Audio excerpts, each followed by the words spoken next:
You can customize the order confirmation email a buyer receives when they place an order for a ticket or product in your box office.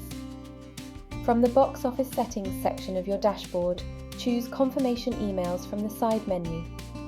In the box called Order Confirmation Email, select Edit.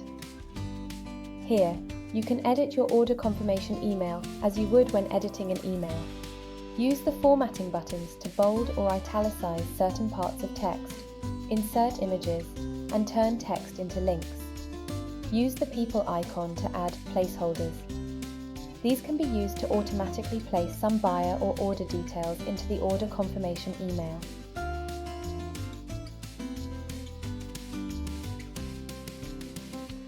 When you're done, scroll down and click Save.